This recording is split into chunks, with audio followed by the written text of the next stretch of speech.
Good morning guys! Bago kami mag-road trip, ayan, pumunta muna ako sa UK para bisitahin yung aking sister. Ayan na siya, nangunguha, nagpa-picture sa bulaklak pala. So nag-visit kami ng town ng Bournemouth. So dito sa Bournemouth kami nagpunta, day tour. So dito sa Bournemouth, the town dates from the erection of a summer residence there by a Dorset Square Lewis Tragon wheel after 1810. In 1841, there were still only 26 buildings, but thereafter, Bournemouth grew rapidly, especially after the coming of the railway. So ayan, nag-hop-on hop-off tour kami sa bus para ikutin ang Bournemouth.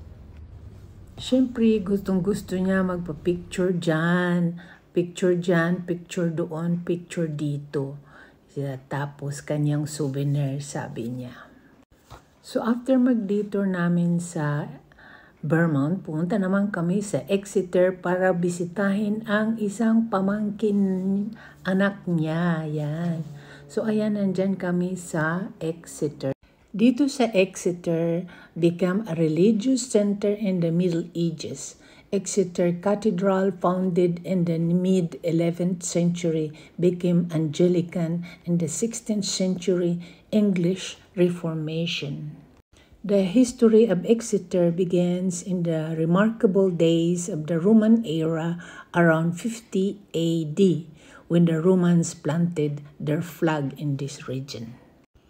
Siyempre, picture na ulit kami sa harapan ng cathedral para may souvenir.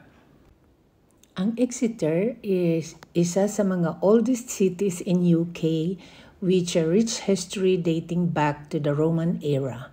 The Romans established a fortified settlement named Isca Domonium around AD 55.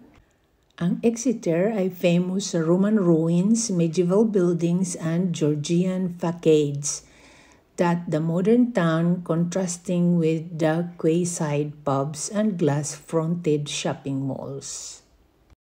So, ang Exeter is one of the best example of the historic English town which developed from the Roman British center to a medieval cathedral city and county town.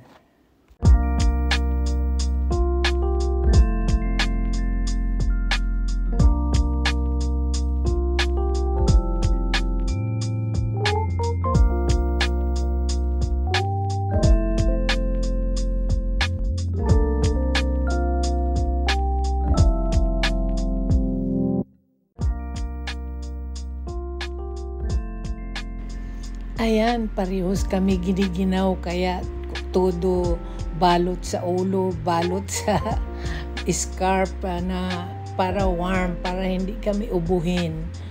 Yan, mga giniginaw, hindi sanay sa lamig.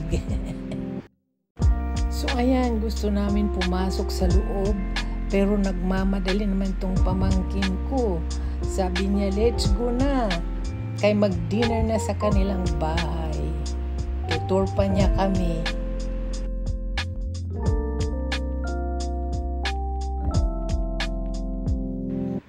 Ayan, picture pa rin doon, picture dito. Ako naman yung taga-kuha ng kamera.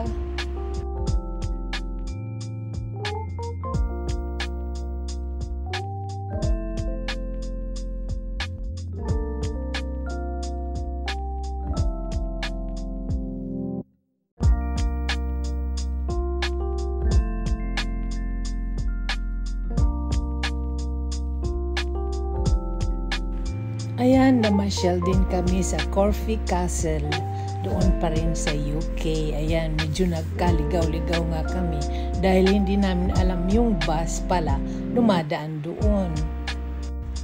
Corfe Castle during the Civil War. Lady Mary Banks led the defense of Corfe Castle during not just one but two siege while her husband was away serving the king.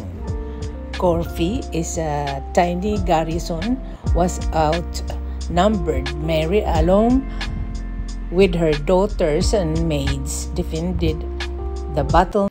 So ayan guys, nag-enjoy naman ang aming banding doon sa UK ng aking sister. So thank you for watching guys. Hope to see you on my next video. Ciao ciao!